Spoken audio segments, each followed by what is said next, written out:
ദാവീദ് അങ്ങനെയുള്ളവനായിരുന്നു. ദാവീദ് പ്രാർത്ഥിക്കുന്നവനായിരുന്നു. ഏത് സമയം എന്ത് വിഷയത്തിൽ നാം ദൈവത്തോട് പ്രാർത്ഥിക്കും. ഒരിക്കൽ പ്രാർത്ഥിക്കേണ്ട സമയത്ത് എനിക്കൊരു തെറ്റ് പറ്റിയത് നമുക്കറിയാം. ഞാൻ കാലത്ത് ഉച്ചയ്ക്കും വൈകിട്ടും സങ്കടം ബോധിപ്പിച്ച് കരയുമെന്ന് പറഞ്ഞു. ഒരു ദിവസം സന്ധ്യയ്ക്ക് പുള്ളി വൈകിട്ട് സങ്കടം ബോധിപ്പിച്ച് കരയേണ്ട സമയം എന്ത് ചെയ്തു? മട്ടുപാവയ്ക്ക്.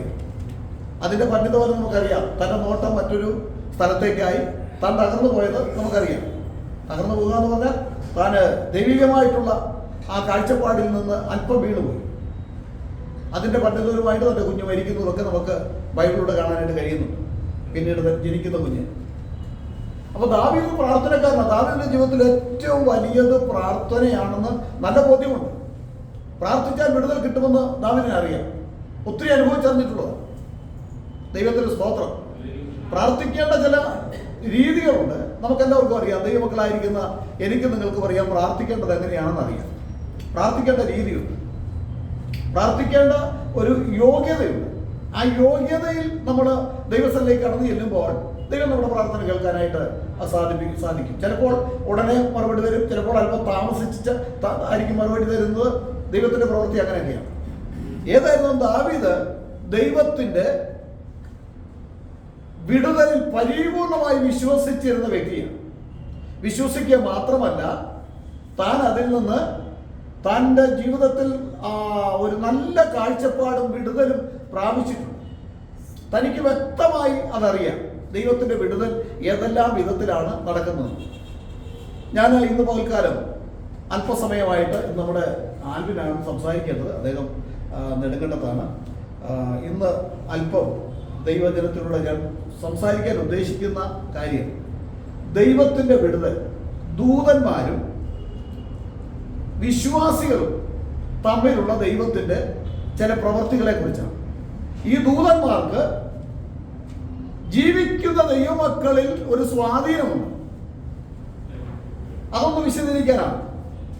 നമുക്കറിയാം, നമ്മളത് ചിന്തിച്ചിട്ടുള്ളതാണ്, നമ്മളത് അതിനെക്കുറിച്ച് മനസ്സിലാക്കിയിട്ടുള്ളതാണ്. ജീവിക്കുന്ന ദൈവമക്കൾക്ക് അവരുടെ ജീവിതത്തിൽ ദൂതന്മാരുടെ ഒരു സ്വാധീനമുണ്ട്. നമുക്ക്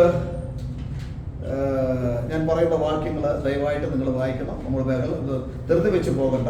സ്വാവകാശം നമുക്ക് ചിന്തിച്ച് നമുക്ക് മുൻപോട്ട് പോകാം. ലൂക്കോസ് 15:10 വായിക്കാം. ലൂക്കോസ് 15:10.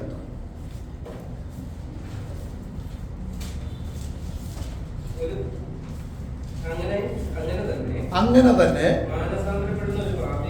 മാനസാന്തരപ്പെടുന്ന ഒരു പാപിയെ കുറിച്ച്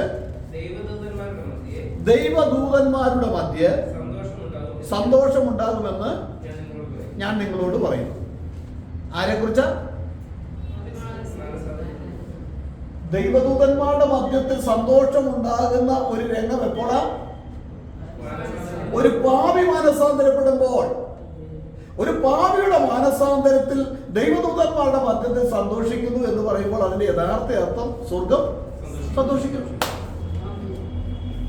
ദൈവത്തിന് ഏറ്റവും വലിയത് ഒരു പാപിയുടെ മാനസാന്തരം. അത് വലിയ അത്ഭുതം. അതിനേക്കാൾ വലിയ അത്ഭുതമൊന്നുമില്ല. ഉണ്ടോ? പിശാചിന്റെ ബന്ധനത്തിൽ നിന്ന്, പിശാചിന്റെ പിടിയിൽ നിന്ന് പിശാച് അമർത്തി തകർത്തവന്റെ ആത്മാവിനെയും പ്രാണനെയും തകർത്ത് കളയാൻ വേണ്ടി പദ്ധതിയിട്ട് അവനെ ഒതുക്കാൻ നോക്കുമ്പോൾ അതിൽ നിന്ന് ഒരു വിടുതൽ കിട്ടുക എന്നുള്ളതാണ് പാപമോചനം എന്ന് പറയുന്നത്. അത് സ്വർഗം ഏറ്റവും സന്തോഷിക്കുന്നു. അപ്പൊ ദൂതന്മാരുടെ മധ്യത്തിൽ വലിയ സന്തോഷം. ഹല്ലേലൂയ. ദൂതന്മാരുടെ, ഞാൻ ഇത് പറഞ്ഞു വരുന്നതിന്റെ സാരം എന്താണെന്നറിയാമോ? ഒരു വ്യക്തി മാനസാന്തരപ്പെട്ട് കഴിഞ്ഞാൽ ആ വ്യക്തിയെ സംരക്ഷിക്കേണ്ടതിന് സ്വർഗത്തിൽ നിന്ന് ഒരു ദൂതനെ ദൈവം അയക്കും. യഥാർത്ഥ മാനസാന്തരമാണെങ്കിൽ മാത്രമേ ദൂതൻ കാണുള്ളൂ. കപട മാനസാന്തരം എന്ന് ഞാൻ പറയുന്നതിന്റെ ഉദ്ദേശം എന്താണ്? കപട മാനസാന്തരം ഉളവാക്കി സഭയിൽ പിശാച് കൊണ്ടുവരും. നല്ല മാനസാന്തരമായിരിക്കില്ല. അവന്റെ ലക്ഷ്യം ഏതെങ്കിലും വിധത്തിൽ പണം ഉണ്ടാക്കുക എന്നുള്ളതായിരിക്കാം. അവന്റെ ലക്ഷ്യം മറ്റുള്ളവരെ ചതിക്കുക എന്നുള്ളതായിരിക്കാം.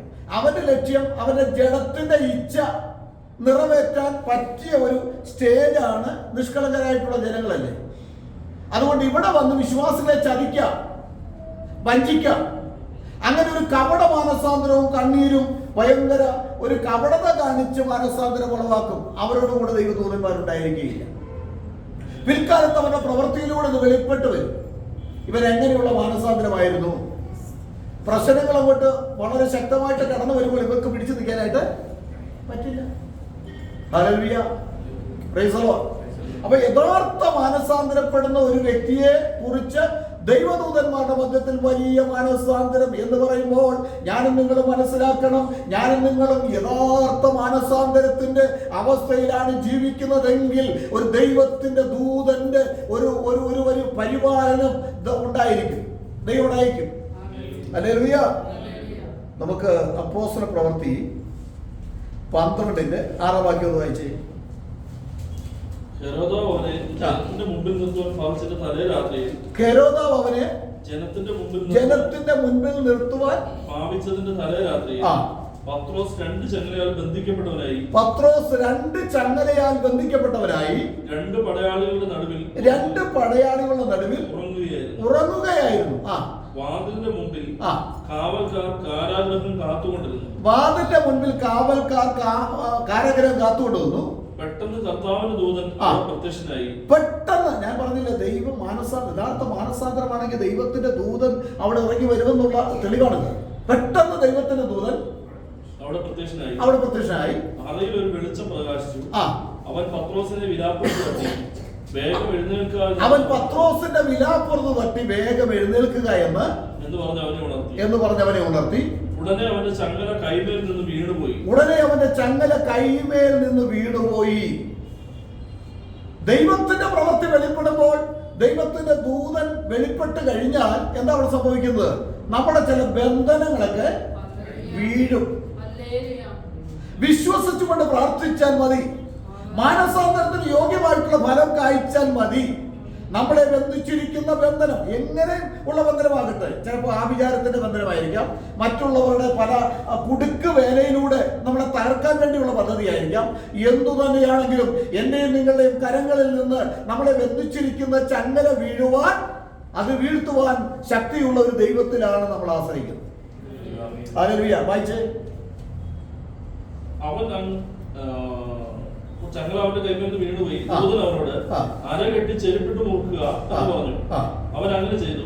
നിന്റെ വസ്ത്രം പൊതിച്ച് എന്റെ പിന്നാലെ വരിക എന്ന് പറഞ്ഞു. ഇനി 15-ാം വാക്യം വായിച്ചു. നമുക്ക് ആ കാര്യം അറിയാമല്ലോ എന്താ സംഭവം. അവരോട് നിനക്ക് ഭ്രാന്തുണ്ട് എന്ന് പറഞ്ഞു. അവളോ അല്ല, ഉള്ളത് തന്നെ ഉറപ്പിച്ചു പറയുമ്പോൾ അവന്റെ ദൂതനാകുന്നു എന്ന് അവർ പറഞ്ഞു. നമുക്കറിയാം ഇവിടെ പത്രോസിനെ എങ്ങനെയാണ് ഈ ചങ്ങലയിട്ടത്. എങ്ങനെയാണ് പത്രോസ് കാരാഗ്രഹത്തിന് നടുക്ക് എവിടെയാ 2 പടയാളികൾ നടുവിൽ ആ ചങ്ങലയാൽ ബന്ധിച്ചിട്ട്, അതുപോലെ തന്നെ 4 വീതം പടയാളികൾ 4 പേര് അതിന് 4 ചുറ്റിലുമുണ്ട്. അപ്പൊ എത്രയാ? 4 16, 16 18. അതുപോലെ തന്നെ അതിന്റെ 1-ാം കാവലും 2-ാം കാവലും ഉണ്ട്, ഇരുമ്പ് വാതിലുണ്ട്. ഇവിടെ എല്ലാം കാവൽക്കാരുണ്ട് അല്ലേ? അപ്പൊ 10-20 കുറയാതെ 20-ലധികം കാവൽക്കാരെ നിർത്തുവാൻ പറ്റിയ വിധത്തിൽ വല്ല തീവ്രവാദി വരുമായിരുന്നു പത്രോസ്. പാവപ്പെട്ട മീൻപിടുത്തക്കാരനായിരിക്കുന്ന ഈ മനുഷ്യന് എത്രമാത്രം കാവൽ കൊടുക്കാൻ കാരണം എന്താണ്?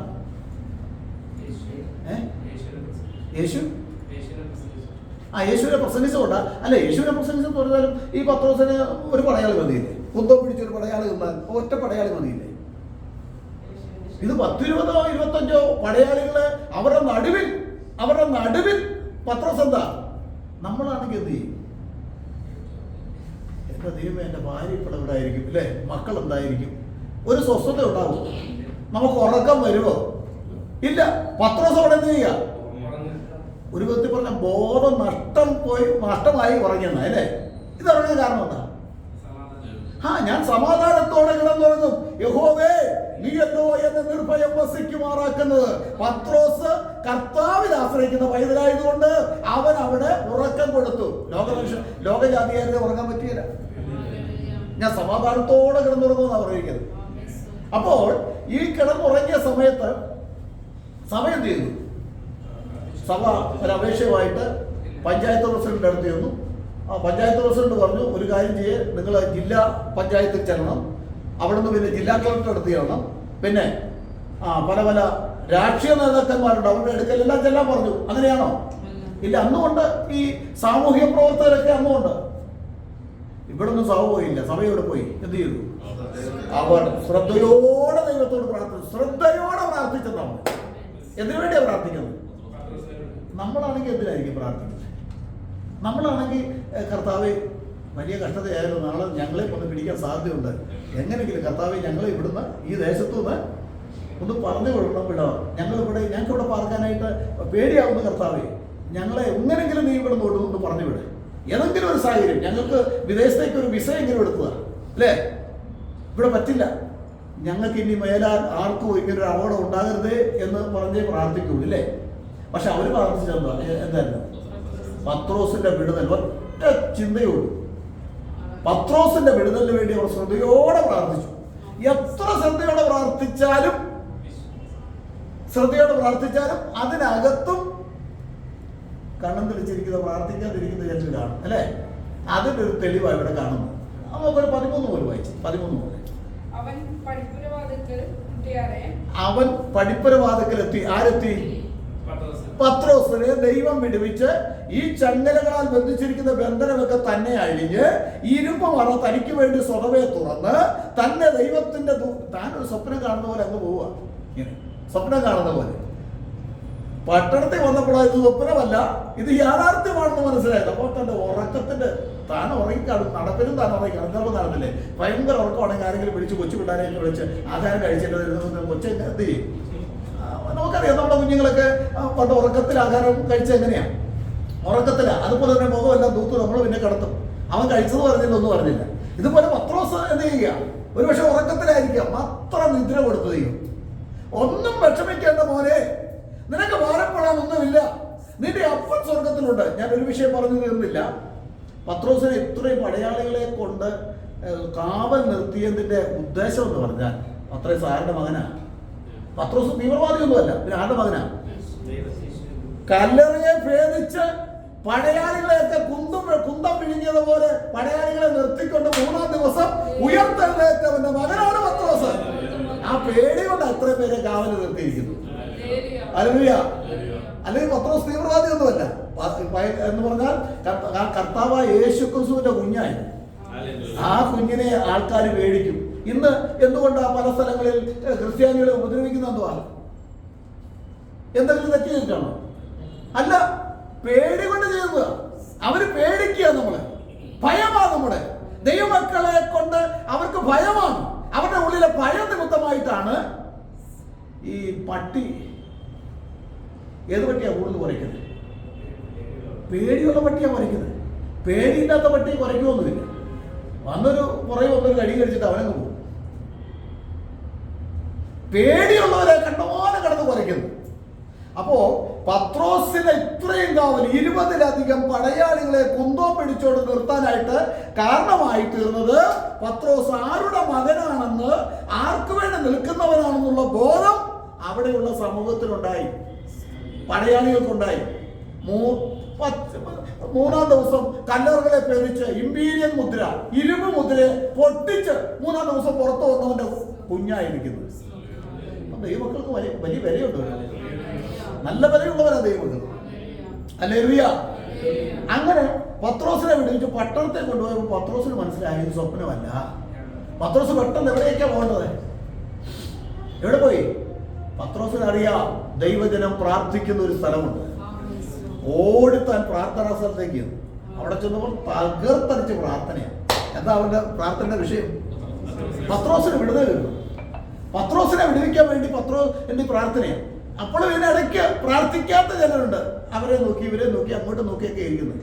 ഈ രോധയെന്ന് പറഞ്ഞ താട്ട് വായിച്ചു.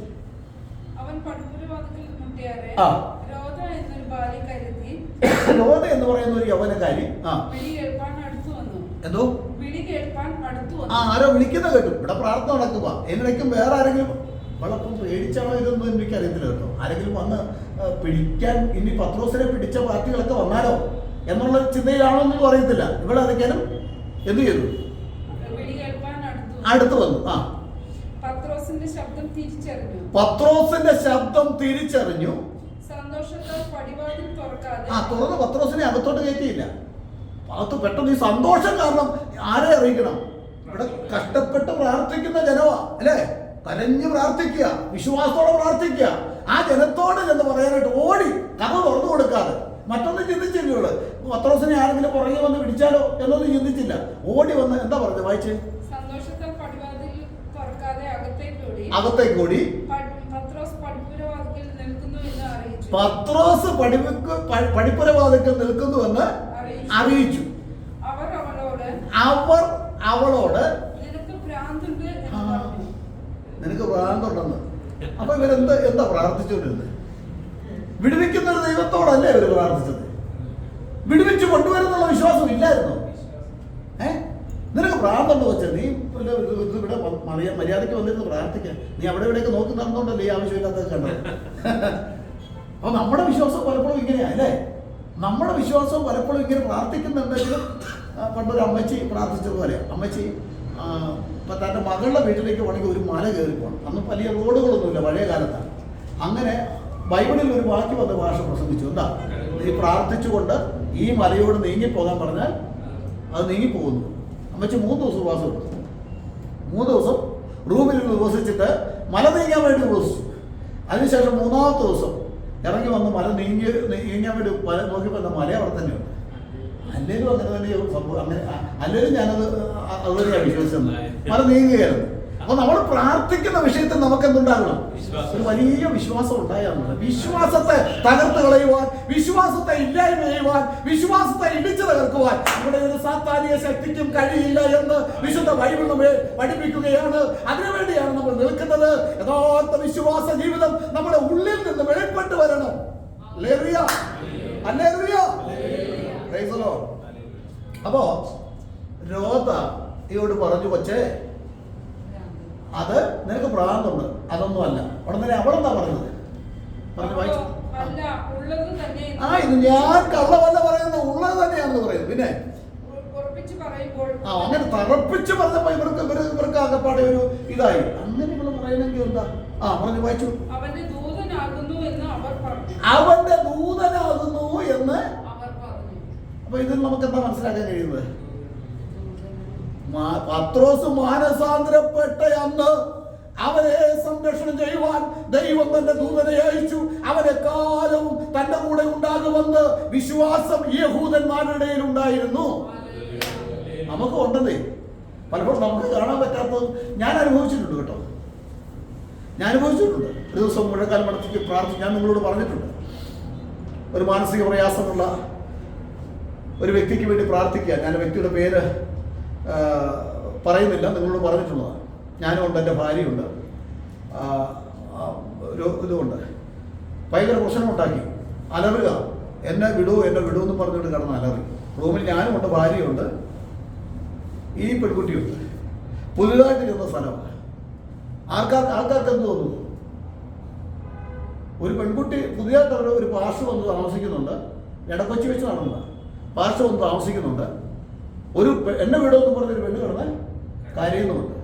അപ്പോൾ എന്താ അവിടെ നടക്കുന്നത്? നാട്ടുകാരെല്ലാം കൂടെ വന്ന് ആ വീട് തല്ലിപ്പൊളിക്കാൻ, കഥ തല്ലിപ്പൊളിക്കാൻ വേറെ വല്ല പണി വല്ലതും വേണം. ഞാനുണ്ടായ വിശ്വാസത്തോടെ. അപ്പോൾ ഒരു പരിശുദ്ധാത്മാവിൻ്റെ ഒരു അഭിഷേകം ഉണ്ടായി കേട്ടോ. ഒരു അഗ്നിയുടെ അഭിഷേകം വന്നാൽ എനിക്ക് അനുഭവമായി. ഒരു അഗ്നി, ഈ സ്വർഗത്തിൽ നിന്ന് ഒരു തീയുടെ ഒരു ഗോളം ഇങ്ങോട്ട് ഇറങ്ങി എന്നെ വന്ന് മൂടുന്നതായിട്ട് എനിക്കൊരു അനുഭവം ഉണ്ടായി. അപ്പോൾ ഭയങ്കര വിശ്വാസം ആ സമയത്ത് എനിക്കുണ്ടായി. ഇവിടെ കിടന്ന് അലറുകയും ചെയ്യും. ഈ പ്രയാസമുള്ള, മാനസിക പ്രശ്നമുള്ള, മരുന്നൊന്നും കുടിച്ചിട്ട് കുറവാകുന്നില്ല, പ്രശ്നമുള്ള ആ വ്യക്തി കിടന്ന് നിലവിളിക്കുക, അലർന്നു.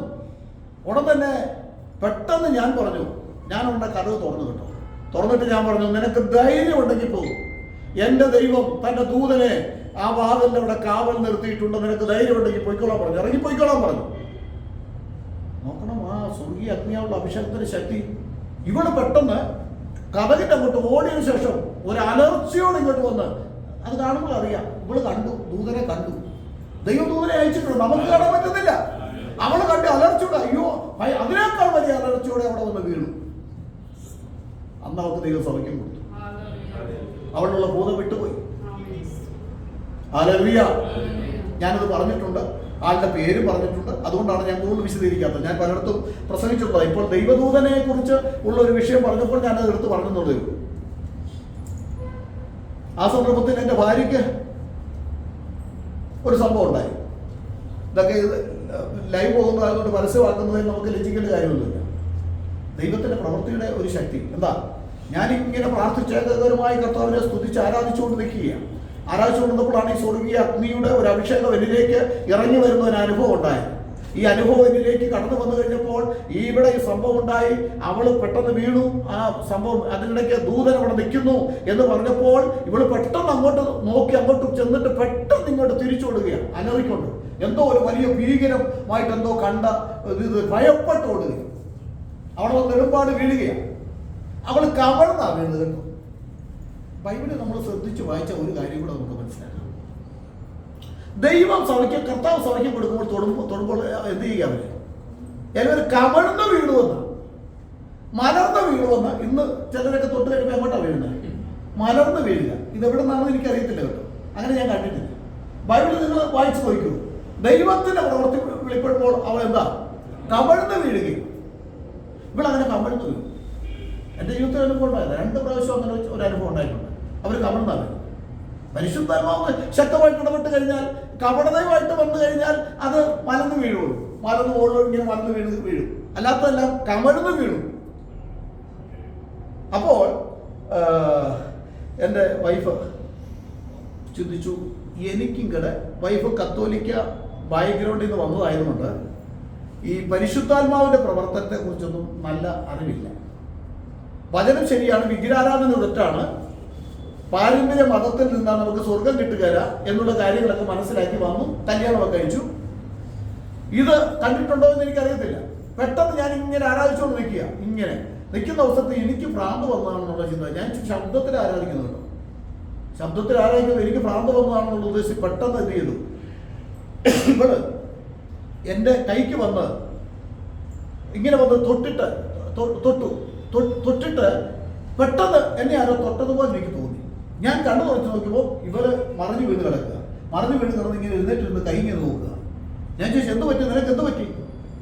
ഉടൻ തന്നെ പറഞ്ഞു, ജോയിച്ചാൻ്റെ കയ്യിൽ ഞാൻ തൊട്ടപ്പോൾ ഒരു ഇരുമ്പ് വഴിപ്പിച്ച ഇരുമ്പിൽ ഞാൻ തൊട്ടതുപോലെയുള്ള ഒരു അനുഭവം ഉണ്ടായി. എൻ്റെ കൈ പൊള്ളിയല്ലോ ദൈവമേ, എൻ്റെ കൈ പൊള്ളിയല്ലോ എന്ന് പറഞ്ഞാണ് നോക്കിയത്.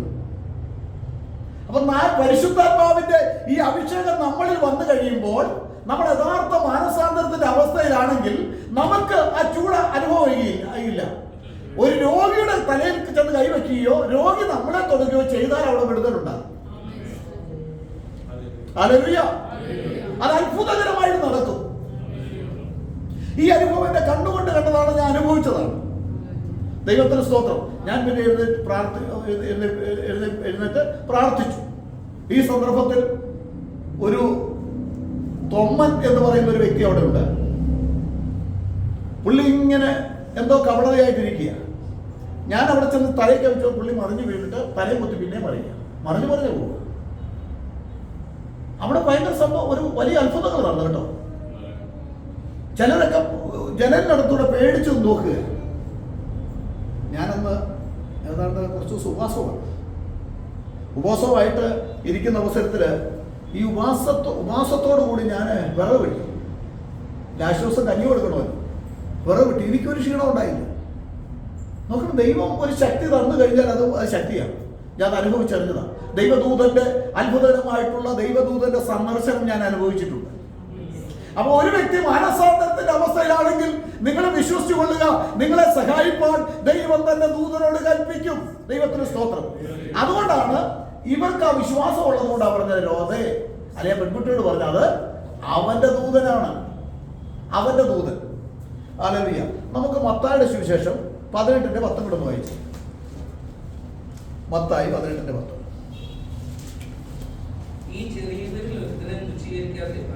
ഈ ചെറിയവരിൽ ഒരുത്തനെ തുച്ഛീകരിക്കാതിരിപ്പാൻ സൂക്ഷിച്ചുകൊള്ളുവിൻ. സ്വർഗത്തിൽ അവരുടെ ദൂതന്മാർ സ്വർഗസ്ഥനായ എന്റെ പിതാവിന്റെ മുഖം എപ്പോഴും കാണും. ഹല്ലേലൂയ. ഒരു ചെറിയവരിൽ ഒരുവനെ തന്റെ ശിഷ്യന്മാരെ തുച്ഛീകരിക്കരുത്, നിസ്സാരമാക്കി കാണരുത്. സ്വർഗസ്ഥനായ ദൈവത്തിന്റെ മുഖം ഇവന്റെ ദൂതന്മാർ കാണുന്നു, ഈ ശിഷ്യന്മാരുടെ അല്ലെങ്കിൽ ചെറിയവരായിരിക്കുന്നവരുടെ. അപ്പോൾ നമുക്കറിയാം, മാനസാന്തരപ്പെട്ട് കഴിഞ്ഞാൽ കാര്യങ്ങൾ മനസ്സിലാകുന്നുണ്ടോ? ഉണ്ടോ? ഇല്ലെങ്കിൽ എന്തെങ്കിലും പറയണം, സംശയം ഉണ്ടെങ്കിൽ കാര്യങ്ങൾ മനസ്സിലാക്കി തന്നെ പോകണം. നമ്മൾ വെറുതെ അങ്ങോട്ട് നീ മാനസാന്തരപ്പെട്ട് നീ പോടാ, നിന്റെ കാര്യമൊന്നും ഞാൻ നോക്കുകയില്ല എന്ന് പറഞ്ഞ് അങ്ങനെ ഒരു ജീവനില്ലാത്ത ദൈവത്തെയല്ല നമ്മൾ ആരാധിക്കുന്നു, ഒരു വിഗ്രഹത്തെയല്ല നമ്മൾ ആരാധിക്കുന്നത്. ഒരു വിഗ്രഹത്തിന്റെ മുൻപിൽ തിരികൊളുത്തുവാനല്ല നമ്മൾ പോകുന്നത്, ഒരു വിഗ്രഹത്തെ നമ്മൾ ഉയർത്താനല്ല പോകുന്നത്. ഞാനോ ഉയർത്തപ്പെട്ടാൽ സകലരും എങ്കിലേക്ക് ആകർഷിക്കപ്പെടും. യേശുവിനെ ഉയർത്തിയാൽ, യേശുവിന് വേണ്ടി നിന്നാൽ അവൻ നമ്മുടെ പൂർണ്ണ ഉത്തരവാദിത്വം ഏറ്റെടുക്കുമെന്ന് അതിന്റെ അർത്ഥം. ഹല്ലേലൂയ. അതുകൊണ്ടല്ലേ ഭക്തന്മാർ പാടിയത്, ഒന്നുകൊണ്ടും സങ്കടത്തിൽ അവകാശം നമുക്കില്ല, ഒന്നുകൊണ്ടും സങ്കടത്തിൽ അവകാശം നമുക്കില്ല, ദൈവമല്ലോ നമുക്കുള്ളതോർക്കുക, ഓ ദൈവമല്ലോ നമുക്കുള്ളതോർക്കുക. ഹല്ലേലൂയ. എത്ര ഭക്തന്മാരാണ് ഈ പാന്താവിനോട് വിശ്വസമായി സേവ ചെയ്ത് കർത്താവിന്റെ രാജ്യത്തിലേക്ക് പ്രവേശിച്ചിരിക്കുന്നത്. ഒത്തിരി ഭക്തന്മാർ, ധാരാളം ഭക്തന്മാർ. ഹല്ലേലൂയ. ഞാൻ എൻ്റെ ചെറുപ്രായത്തിൽ ഒത്തിരി അത്ഭുതങ്ങളെ കണ്ടു. ഭക്തന്മാർ, ഒരു വിദ്യാഭ്യാസം ഇല്ലാത്ത ദൈവദാസന്മാര് കടന്നു വന്ന് പ്രാർത്ഥിക്കുന്നതോടെ തന്നെ അവർക്ക് വലിയ വിടുതൽ, വലിയ അത്ഭുതങ്ങൾ നടക്കുന്നത് ഞാൻ കണ്ടിട്ടുണ്ട്. ഇതെല്ലാം ദൈവദൂതന്മാരുടെ വലിയ സാന്നിധ്യം ഉണ്ടാകുന്നതിനർത്ഥം. അപ്പോൾ ഞാൻ ഇത്ര ഭാഗം ഇവിടെ വിശദീകരിക്കുകയാണ്. ഒരു വിഷയത്തിൽ, ഈ വിഷയത്തിൽ എന്താ? ഒന്ന്, ഒരു വ്യക്തി മാനസാന്തരപ്പെട്ട് കഴിഞ്ഞാൽ അവർക്ക് വേണ്ടി ദൈവം ഒരു ദൂതന് ഉണ്ടായിരിക്കും. ഇതെന്ന് വരെ ഉണ്ടാകും, ഇവരുടെ കൂടെ ഉണ്ടാകുമെന്ന് ഞാൻ പറയാം. അപ്പോ ഈ ദൂതനെ കുറിച്ചുള്ള തെളിവാണ് ഒന്ന്, അപ്പോസ്തല പ്രവൃത്തി നമ്മൾ വായിക്കേണ്ടത് നമ്മൾ വായിച്ചതാണ്. എന്താ? എന്തോ അവിടെ എന്താ പറയുന്നത്? പത്രോസ് വന്നു എന്ന് പറഞ്ഞപ്പോൾ അത് അവനായിരിക്കില്ല, അവന്റെ ദൂതനായിരിക്കും. ആ ദൂതൻ എന്താ? നമ്മളോട് കൂടെ ദൈവം അയച്ച ദൂതന് നമ്മുടെ രൂപത്തിൽ പ്രത്യക്ഷപ്പെടാൻ കഴിയും, നമ്മുടെ അതേ ശബ്ദത്തിൽ സംസാരിക്കാൻ കഴിയും. മരിച്ചുപോയവർ പലരും വന്ന് അതേ ശബ്ദത്തിൽ സംസാരിക്കുന്നത് വേറെ ആളുകളിലൂടെ വന്ന് സംസാരിക്കുന്നത് നിങ്ങൾ കേട്ടിട്ടുണ്ടോ? ഞാൻ കേട്ടിട്ടുണ്ട്. അത് പിശാചാണ്. മരിച്ചുപോയ ആള് പിന്നെ ഒരു ദൂതനായിട്ടൊന്നും ഞാൻ മറ്റുള്ള ഒരു സമൂഹത്തിൽ ഞാൻ കണ്ടത്. എന്നാൽ ദൈവത്തിന് ചെന്ന് പ്രവർത്തിക്കാൻ കഴിയും, അത് ഞാൻ വിശ്വസിക്കുന്നു. അതിനുശേഷം നമ്മൾ കണ്ടത് എന്താ? ഈ ചെറിയവരിൽ ഒരുവന് നിങ്ങൾ എന്തെങ്കിലും ദോഷം ചെയ്താൽ അവരുടെ ദൂതന്മാര് സ്വർഗത്തിലെ ദൈവത്തിന്റെ മുഖം കാണുന്നു. അത്രയും കാര്യം നിങ്ങൾ മനസ്സിലാക്കിയല്ലോ. ഒരുവൻ മാനസാന്തരപ്പെട്ട് നല്ല മാനസാന്തരമാണെങ്കിൽ, യഥാർത്ഥ മാനസാന്തരമാണെങ്കിൽ, ചതിവോ വഞ്ചനയോ ദുർമാർഗത്തിനൊക്കെ ഉള്ള അവസരങ്ങൾ പിശാച് ഒരുക്കി തരുമ്പോൾ അതിനെയൊക്കെ തട്ടിമാറ്റി പാപത്തോട് പോരാടുന്നത് നിങ്ങൾ പ്രാണത്യാഗത്തോട് എതിർത്ത് നിൽക്കുന്നവരാണെങ്കിൽ നിങ്ങളെ പരിപാലിപ്പാൻ ദൈവത്തിന്റെ ദൂതഗണങ്ങൾ ഉണ്ടാകും. ഹല്ലേലൂയ. ഈ ക്രിസ്ത്യ ജീവിതം എന്ന് പറഞ്ഞാൽ ഇതിനേക്കാൾ വലിയ ജീവിതം വേറൊന്നുമില്ല. ക്രിസ്ത്യ ജീവിതം പോൽ ഭാഗ്യം പാരിലെന്തുള്ളൂ, ക്രിസ്ത്യ ജീവിതം പോൽ ഭാഗ്യം പാരിലെന്തുള്ളൂ, ക്രിസ്തീയ ജീവിതം പോലെയുള്ളൊരു ക്രിസ്തീയ ജീവിതം മകൾ ഭാഗ്യമാം ജീവിതം പാരിലെന്തുള്ളൂ, ഭാഗ്യം പാരിലെന്തുള്ളൂ, ക്രിസ്ത്യ ജീവിതം പോൽ ഭാഗ്യം പാരിലെന്തുള്ളൂ. പരിഹാസം ചൊല്ലി ശത്രു നേർക്ക് വരുമ്പോൾ, പരിഹാസം ചൊല്ലി ശത്രു നേർക്ക് വരുമ്പോൾ സ്തോത്രം പാടി ആശ്വസിപ്പാൻ ശക്തി നൽകുന്ന, ആമേൻ, സ്തോത്രം പാടി ആശ്വസിപ്പാൻ ശക്തി നൽകുന്ന ക്രിസ്ത്യ ജീവിതം പോൽ ഭാഗ്യം പാരിലെന്തുള്ളൂ, ക്രിസ്ത്യ ജീവിതം പോൽ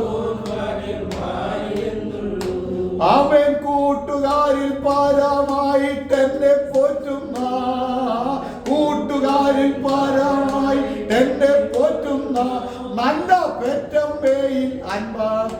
യേശു പോരായോ നല്ല പെറ്റമ്മയിൽ യേശു പോരായോ ക്രിസ്ത്യൻ ജീവിതം ഹല്ലേലൂയ ആരിലെന്തുള്ളൂ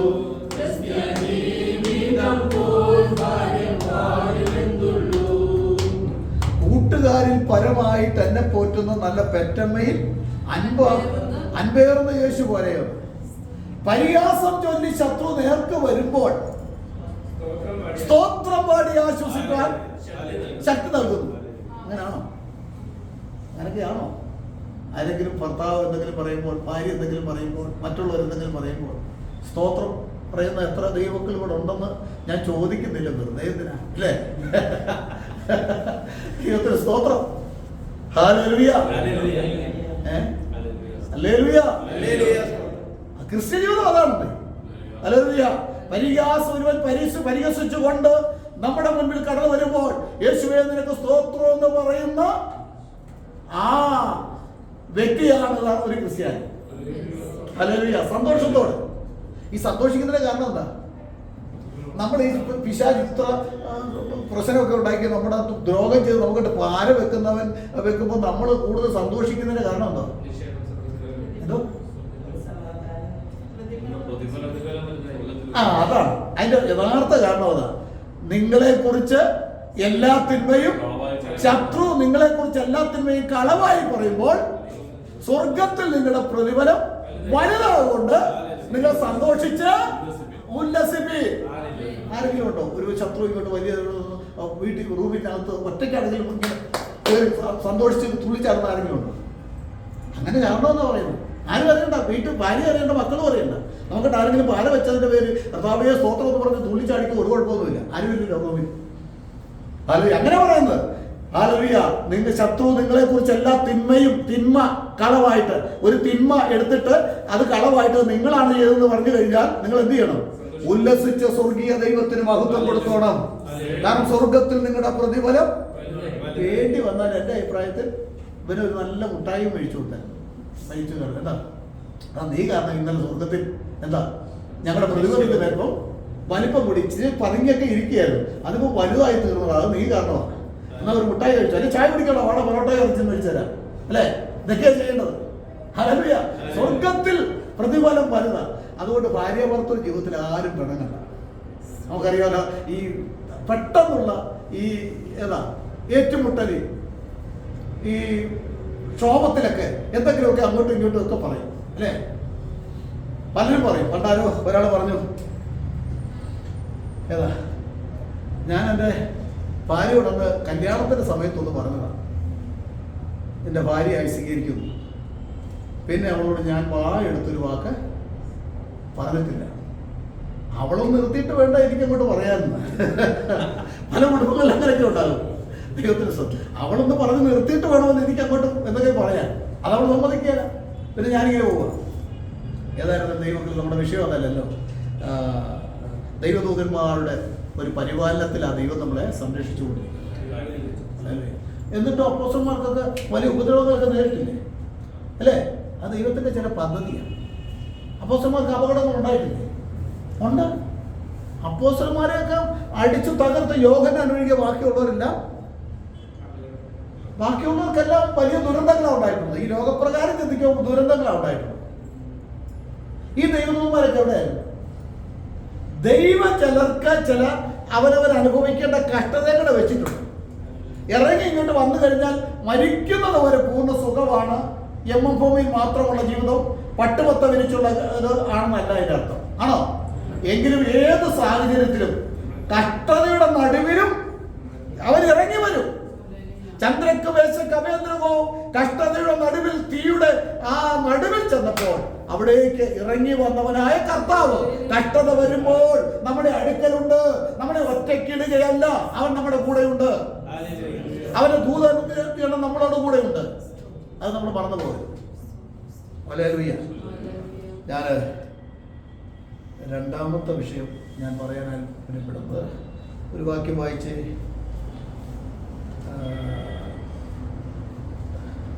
ഈ ദൂതന്മാർ എത്ര പേരുണ്ട്? എല്ലാവരും മാനസാന്തരപ്പെട്ട് കഴിഞ്ഞാൽ അവരെയൊക്കെ സംരക്ഷിക്കാൻ ദൂതന്മാർ അത്രയും ദൂതന്മാരെ കാണുമോ?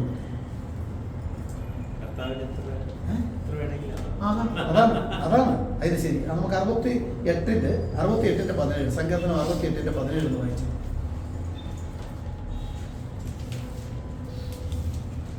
ദൈവത്തിന്റെ രഥങ്ങൾ ആയിരമായിരമായും കോടി കോടിയുമാകുന്നു.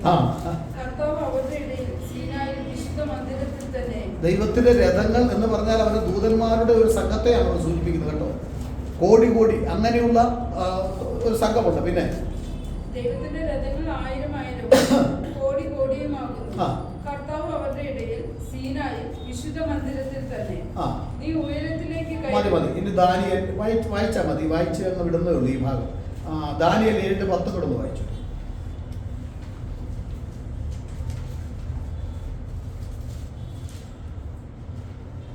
അവന്റെ മുമ്പിൽ നിന്ന് പുറപ്പെട്ടൊഴുകി 1000 പേര് അവൻ ശുശ്രൂഷ ചെയ്തു. 10,000 പേര് അവന് മുമ്പാകെ നിന്നു. അവന്റെ മുമ്പാകെ നിൽക്കുന്ന കക്ഷികള്, അവന്റെ ശുശ്രൂഷ ചെയ്യുന്ന കക്ഷികള് ദൂതന്മാര്. ഇനി 103:20 വാക്യങ്ങൾ വായിച്ചു. 103 സങ്കീർത്തനം. ദാനിയേൽ 7:10 ഇപ്പൊ പറഞ്ഞത്. ഇനി 103 സങ്കീർത്തനം 20 വാക്യം. അവന്റെ വചനത്തിന്റെ ശബ്ദം കേട്ട് അവന്റെ ആജ്ഞ അനുസരിക്കുന്ന ധീരന്മാരായി അവന്റെ ദൂതന്മാരായുള്ളവരെ യഹോവ. അപ്പൊ കർത്താവിന്റെ ശബ്ദം കേൾക്കാൻ ഒരുങ്ങി. ഈ ദൂതന്മാരൊന്നും വിശ്രമിക്കുന്നില്ല കേട്ടോ. ദൂതന്മാരൊന്നും വിശ്രമിക്കുന്നില്ല. കർത്താവിന്റെ ശബ്ദം ഒരു ഡ്യൂട്ടി ചെയ്ത് കഴിഞ്ഞാൽ അടുത്ത എന്ത് ചെയ്യണമെന്ന് കർത്താവിന്റെ ശബ്ദം കേൾക്കാൻ കാതോർത്തിരിക്കുന്നതാണ്. കർത്താവിന്റെ ശബ്ദം കേട്ട് അവന്റെ ആജ്ഞ അനുസരിക്കുന്നവരായി ധീരന്മാരായ ദൂതന്മാരായുള്ളവരെ നിങ്ങൾ വാഴ്ത്തുവിൻ. ദൈവത്തിന് സ്തോത്രം. ഇനി എബ്രായർ 12:22 കൂടെ വായിച്ചു. എബ്രായർ 12:22. ഞാൻ നിങ്ങൾ ചിന്തിക്കാനും മനസ്സിലാക്കാൻ വേണ്ടിയാണ് ഇങ്ങനെ വളരെ സാവകാശം പറയുന്നത്. പിന്നെയോ സിയോൻ പർവ്വതത്തിലും ജീവനുള്ള ദൈവത്തിന്റെ നഗരമായ സ്വർഗീയ യെരൂശലേമിലും അനേകായിരം ദൂതന്മാരുടെ സർവ്വസംഘത്തിലും സ്വർഗത്തിൽ പേരെഴുതിയിരിക്കുന്ന ആദിജാതന്മാരുടെ സഭയും എല്ലാവരുടെയും ജയമായ ന്യായാധിപതിക്കും സിദ്ധന്മാരായ നീതിമാന്മാരുടെ ആത്മാക്കൾക്കും പൊതുനിയമത്തിന്റെ മധ്യസ്ഥനായ യേശുവിനും ഹാവേലിന്റെ രക്തത്തെക്കാൾ ഗുണകരമായി സംസാരിക്കുന്ന പുണ്യായ രക്തത്തിനും അടുക്കളത്തിലേക്ക് വന്നിരിക്കുന്നു. ഒന്നുകൂടെ വായിച്ച്. പിന്നെയോ സിയോൻ പർവ്വതത്തിനും ജീവനുള്ള ദൈവത്തിന്റെ നഗരമായ സ്വർഗീയ യെരൂശലേമിനും ജീവനുള്ള ദൈവത്തിന്റെ നഗരമായ സ്വർഗീയ യെരൂശലേമിനും അനേകായിരം ദൂതന്മാരുടെ സർവ്വസംഘത്തിനും സ്വർഗത്തിൽ പേരിട്ടിരിക്കുന്ന ആദിജാതന്മാരുടെ സഭയും. ഇവർക്കെല്ലാം ഓരോ ഗ്രൂപ്പ് ഉണ്ട് കേട്ടോ. ഗ്രൂപ്പ് എന്ന് പറഞ്ഞാൽ ഓരോ ഡ്യൂട്ടികളാണ്. ഞാൻ പലപ്പോഴും പറഞ്ഞിട്ടുണ്ട്, നമ്മൾ ചിന്തിച്ചിട്ടുള്ള ഭാഗമാണ്. സാറാഫുകളുടെ ഡ്യൂട്ടി എന്താ? ദൂതന്മാരുടെ ഒരു ഗണത്തിൽപ്പെട്ടവരാ സാറാഫുകൾ. സ്തുതിക്കുക. യെശയ്യാവ് 6-ാം അധ്യായം അല്ലേ? നമ്മൾ വായിക്കണ്ട, നമുക്കറിയാവുന്ന ഭാഗമാണ്. അവർ സ്തുതിച്ചുകൊണ്ടിരിക്കുക. എന്ന് സ്തുതിക്കാൻ തുടങ്ങിയതാ? അവരെ എന്തിനു വേണ്ടി സൃഷ്ടിച്ചുവോ അന്ന് അവർ സ്തുതിച്ചുകൊണ്ട് എന്താ സ്തുതിക്കുന്നത്? സൈനികരുടെ യഹോവ പരിശുദ്ധൻ പരിശുദ്ധൻ പരിശുദ്ധൻ എന്ന് പറഞ്ഞാൽ തൃത്വസ്തുതിയല്ല. 3 പേര് പരിശുദ്ധനാണെന്ന് പറയുകയല്ല. യേശു ക്രിസ്തു ഇന്നലെയും ഇന്നും എന്നൊന്നും മാറ്റമില്ലാത്തവൻ.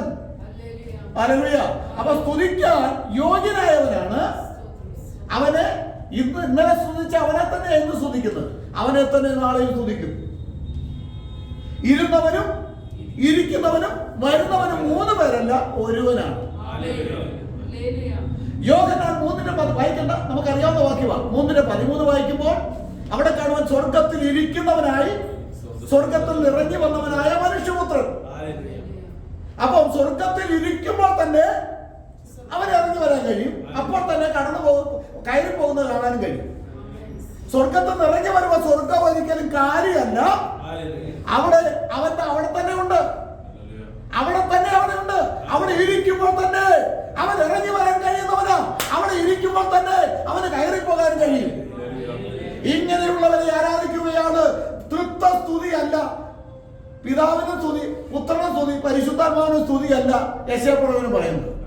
യേശു ക്രിസ്തു ഇന്നലെയും ഇന്നും എന്നേക്കും മാറ്റമില്ലാത്തവനായതുകൊണ്ട് അല്ലെങ്കിൽ അവൻ സ്തുതിക്ക് യോഗ്യന. ത്രികാലങ്ങളിൽ സ്തുതിക്ക് യോഗ്യന. ഇന്നലെയും സ്തുതിക്ക് യോഗ്യൻ, ഇന്നും സ്തുതിക്ക് യോഗ്യൻ, നാളെയും അവൻ തന്നെ സ്തുതിക്ക് യോഗ്യൻ എന്ന് അവിടെ അറിയിക്കുന്നത്. സൈനികരുടെ യഹോവ പരിശുദ്ധൻ പരിശുദ്ധൻ പരിശുദ്ധൻ പരിശുദ്ധൻ അവിടെ 3 പ്രാവശ്യം പറഞ്ഞിട്ടുള്ളൂ. ആ 3 പ്രാവശ്യം ത്രികാലങ്ങളിൽ ഇന്നലെയും ഇന്നും നാളെയും എന്നുള്ള അർത്ഥം മാത്രമേ ഉള്ളൂ. അതിന് ബൈബിളിൽ ഒത്തിരി തെളിവുകളുണ്ട്. അപ്പോ ആ സ്തുതിക്ക് യോഗ്യനായവനെ സ്തുതിക്കുന്നു. ആ സ്തുതി എന്ന് തുടങ്ങി? അവനെ സൃഷ്ടിച്ചപ്പോൾ തുടങ്ങി. അതെന്ന് അവസാനിക്കും? അവസാനമില്ല. നിരന്തരം നമ്മളിവിടെ ദൈവവചനം കേട്ട് ദൈവത്തെ സ്തുതിക്കാൻ ഇവിടെ സ്തുതിച്ചുകൊണ്ടിരിക്കുമ്പോഴും സ്വർഗത്തിൽ ശബ്ദമില്ലാതെ നിശ്ചലമായിരിക്കുകയല്ല. അവിടെ സ്വർഗത്തിലെ ദൈവത്തെ, ഏക ദൈവത്തെ ആരാധിക്കുന്ന കോടാനുകോടി സറാഫുകൾ അവിടെയുണ്ട്. ഹല്ലേലൂയ. നമ്മുടെ സ്തുതിക്കാണോ ശക്തി? അവർ ആയിരക്കണക്കിന് പേരുടെ സ്തുതിക്കാണോ ശക്തിയുണ്ട്? നമ്മുടെ സ്തുതിയാണ്. അവരെ എങ്ങനെ സൃഷ്ടിച്ചത്? നവരത്നങ്ങൾ കൊണ്ടാ ദൂതന്മാരെ സൃഷ്ടിച്ചത് അല്ലേ? നമ്മളെ സൃഷ്ടിച്ചതോ? സ്വന്തം കരങ്ങൾ കൊണ്ട് മെനഞ്ഞെടുക്കുകയാണ്. അത് തന്നെയല്ല, അവര് വീണ്ടെടുക്കപ്പെട്ടവരല്ല ദൂതന്മാരാണോ? അവരെ സൃഷ്ടിച്ചു, ഓരോ ജോലിക്കാക്കി, ഓരോ ഡ്യൂട്ടിക്കാക്കി. കുറച്ചുപേര് സ്തുതിക്കുന്നു, കുറച്ചുപേര് അവരുടെ ചുറ്റിലും നിൽക്കുന്നു, കുറച്ചുപേര് ആരാധിക്കുന്നു. അതുപോലെ കുറച്ചുപേര് പറഞ്ഞു വിടുമ്പോൾ ശബ്ദം കേൾക്കാൻ ഒരുങ്ങി അവരെ പറഞ്ഞു വിടുമ്പോൾ അവരെ ഓരോ ഡ്യൂട്ടിക്ക് വേണ്ടി കടന്നു പോകുന്നു. ദൂതന്മാരുടെ പല ഗണങ്ങളുണ്ട്. ഗബ്രിയേലിന്റെ ജോലി എന്താ? ഗബ്രിയേൽ ദൂതറിയിക്കുക. ദൂതറിയിക്കുന്ന ജോലിയാ ഗബ്രിയേൽ. ദൂതുമായിട്ട് വന്നത് ഗബ്രിയേല. മിഖേലിന്റെ ജോലിയോ? പടനായകൻ അല്ലേ? പ്രധാന പ്രമുഖന്മാരിൽ ഒരുവനായ മിഖയേൽ അവിടെ 21 ദിവസം ദാനിയേൽ പ്രാർത്ഥിച്ചുകൊണ്ടിരിക്കുമ്പോൾ അവന്റെ പ്രാർത്ഥന ആകാശത്തിൽ തടഞ്ഞു വെച്ചു. പ്രാർത്ഥനയുടെ ഉത്തരം അന്ന് കിട്ടിയത്, പക്ഷെ അവിടെ തടഞ്ഞു വെച്ചു. ആരാ? ആകാശത്തിന്റെ ശക്തി, ആകാശത്തിലെ ഭാവ അവിടെ തടഞ്ഞു വെച്ചത്. ആരുടെ പ്രാർത്ഥന? ദൈവജനത്തെ അനുഗ്രഹിക്കുന്ന അനുഗ്രഹം തടഞ്ഞു വെച്ചു. അപ്പൊ ഇവിടെ എന്താ വന്ന് പറഞ്ഞത്? അവിടെ ദൈവത്തിന്റെ പ്രഭുവായിരിക്കുന്ന മിഖയേൽ അവനോട് യുദ്ധം ചെയ്യുക. അപ്പൊ യുദ്ധം ചെയ്യാൻ വേണ്ടി, പിശാചിനോട് എതിർക്കുവാൻ വേണ്ടി, പിശാചിനെ തകർക്കാൻ വേണ്ടി, അവന്റെ പദ്ധതിയെ പൊളിക്കാൻ വേണ്ടി മിഖയേൽ എന്ന് പറയുന്ന ദൂതൻ.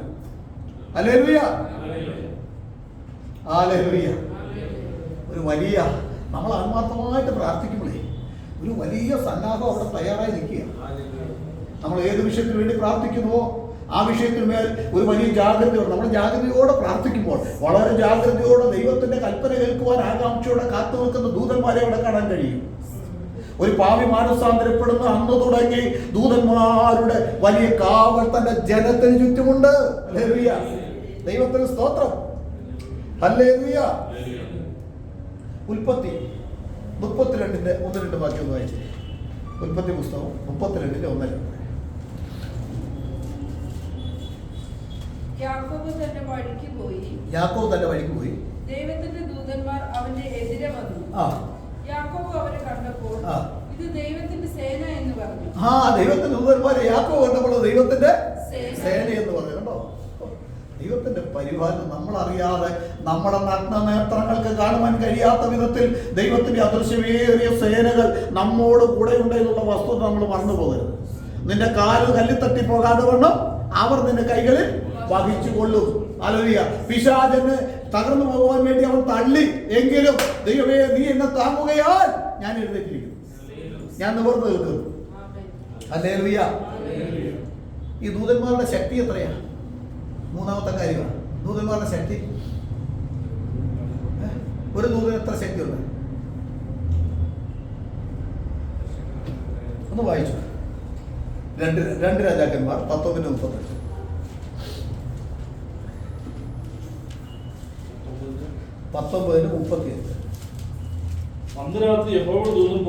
അന്ന് രാത്രി യഹോവയുടെ ദൂതൻ പുറപ്പെട്ട് അശൂർ പാളയത്തിൽ 1,85,000 പേരെ കൊന്നു. 1,85,000 പേര്. ഒന്നുകൂടെ വായിച്ചേ.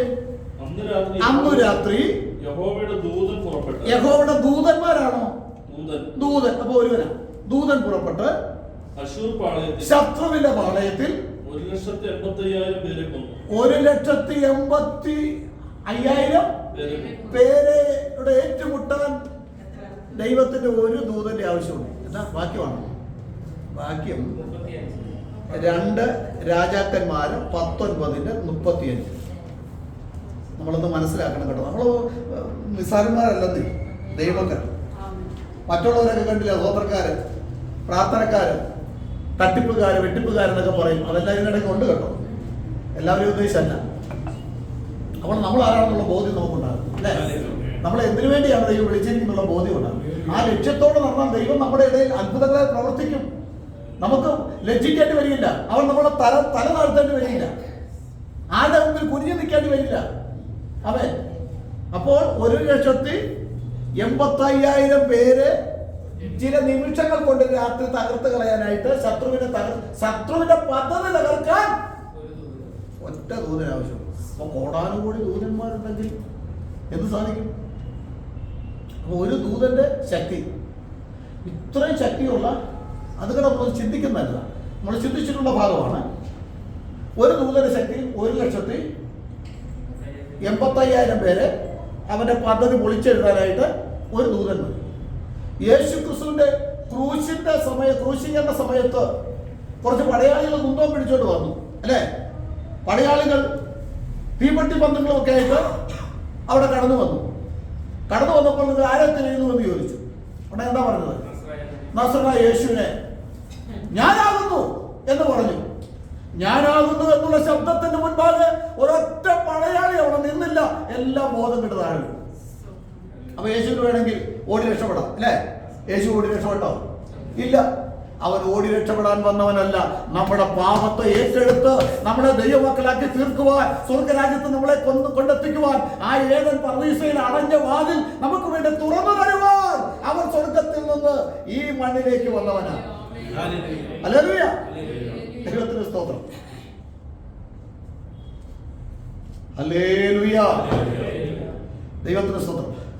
അതിനുശേഷമായിട്ട് അവരോട് പറഞ്ഞു, ഏതാ എനിക്ക് വേണമെങ്കിൽ 12 ലെഗ്യോനിൽ അധികം ദൂതന്മാരോട് ഇങ്ങോട്ട് വരാൻ പറഞ്ഞാൽ ഇപ്പം വരും. ഒറ്റ വാക്ക് പറഞ്ഞാൽ മതി. 12 ലെഗ്യോൻ. ഒരു ലെഗ്യോൻ എന്ന് പറഞ്ഞാൽ എത്രയാ? 6000. ഒരു ലെഗ്യോൻ 6000. പണ്ടൊക്കെ ഞങ്ങൾ സ്കൂളിൽ പഠിക്കുമ്പോൾ, ഇപ്പൊ നിങ്ങളെ ഒന്ന് ഇപ്പൊ ആദ്യം പഠിപ്പിച്ചിട്ടുണ്ട്, നിങ്ങളൊക്കെ പഠിച്ചിട്ടുണ്ടോ? ഒരു ഗ്രോസ് എന്ന് പറയും, പഠിപ്പിച്ചിട്ടുണ്ട്. ഒരു ഗ്രോസ് എന്ന് പറഞ്ഞാൽ എത്രയാ? 144,000 അല്ലേ? 144. സോറി, ഞാൻ പഠിച്ചിട്ടുള്ളതാണ് 144. അന്ന് ആ തീപ്പെട്ടിയുടെ കണക്കൊക്കെ അനുസരിച്ചാണ് പറഞ്ഞിട്ടുള്ളത്. അപ്പോ ഇവിടെ ഒരു ലെഗ്യോൻ എന്ന് പറഞ്ഞാൽ 6000 പേര്.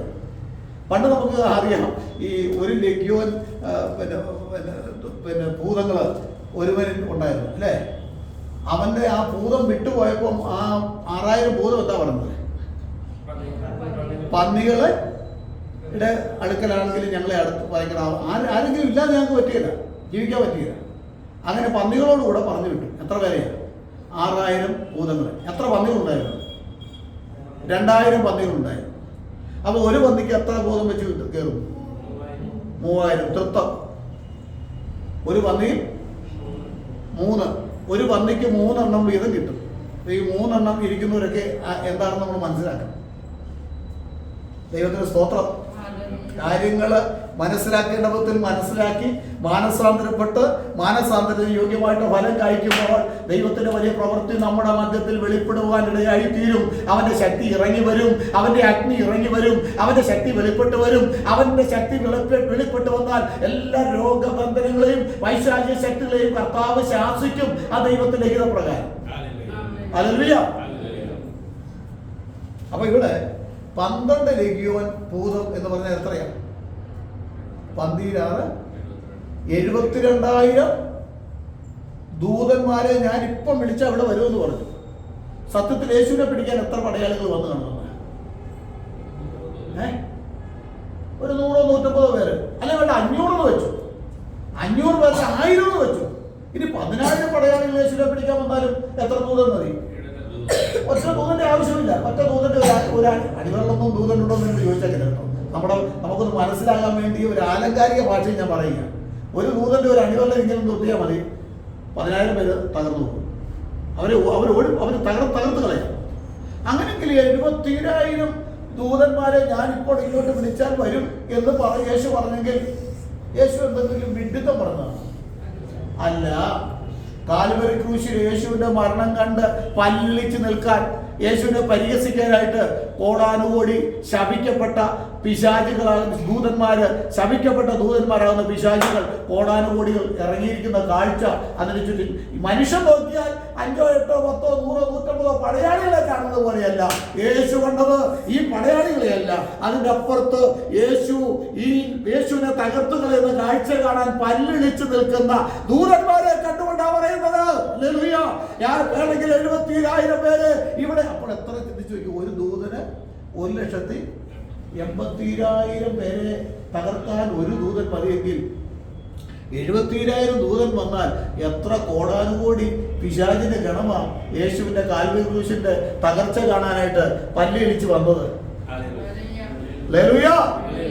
എന്നാൽ യേശു ഇവിടെ കടന്നു വന്നത് അവൻ മരണം ആസ്വദിക്കുവാൻ വന്നതാ.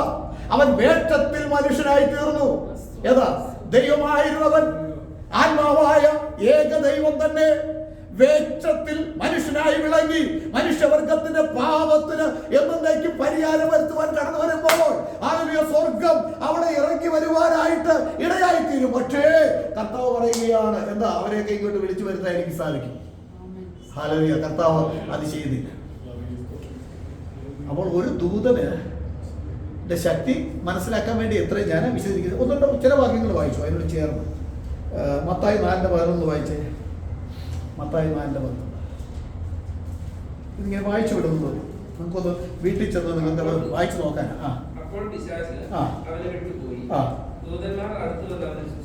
ദൂതന്മാരടുത്ത് വന്ന് ശുശ്രൂഷിച്ചു. എപ്പോഴാ? പിശാചിന്റെ ഒരു പോരാട്ടം ഉണ്ടായി അല്ലേ? മരുഭൂമിയിൽ യേശുവിൻ്റെ അടുക്ക പിശാച് വന്ന് പരീക്ഷിക്കാൻ വന്നല്ലോ. പരീക്ഷിക്കാൻ വന്നു കഴിഞ്ഞപ്പോൾ എന്താ? യേശു പറഞ്ഞു, സാത്താനെ എന്നെ വിട്ടു പോകുന്നു പറഞ്ഞു. പിശാച് എന്ത് ചെയ്തു? പോയി. ദൂതന്മാരവനെ ശുശ്രൂഷിക്കാൻ വന്നു. അപ്പോൾ ദൈവമക്കൾ ആത്മാർത്ഥമായി നമ്മൾ പ്രാർത്ഥിക്കുമ്പോൾ, നമ്മൾ ഉപവസിക്കുമ്പോൾ ദൂതന്മാരുടെ വലിയ കാവൽ എനിക്ക് നിങ്ങൾക്കുമുണ്ട്. ഹല്ലേലൂയ എന്ന് ദൈവത്തിന്റെ വചനം പറയുന്നു. ലൂക്കോസ് 22:42 വായിച്ചേ. ലൂക്കോസ് 22:42-43 വാക്യം പെട്ടെന്ന് വായിക്കാം. അതൊക്കെ ഒത്തിരി വിശദീകരിക്കേണ്ട വിഷയങ്ങളാണ്. ഞാനത് പെട്ടെന്ന് പിതാവേ നിനക്ക് മനസ്സുണ്ടെങ്കിൽ ഈ പാനപാത്രം എന്നിൽ നിന്ന് നീക്കണം, എങ്കിലും എന്റെ ഇഷ്ടമല്ല നിന്റെ ഇഷ്ടം തന്നെ ആകട്ടെ എന്ന് പ്രാർത്ഥിച്ചു. അവനെ ശക്തിപ്പെടുത്തുവാൻ സ്വർഗത്തിൽ നിന്ന് ഒരു ദൂതൻ പ്രത്യക്ഷനായി. അവനെ ശക്തിപ്പെടുത്തുവാൻ സ്വർഗത്തിൽ നിന്ന് ഒരു ദൂതൻ അവിടെ പ്രത്യക്ഷനായി. വായിച്ചു. അടുത്ത യെശയ്യാവ് 40:30 വായിച്ചു.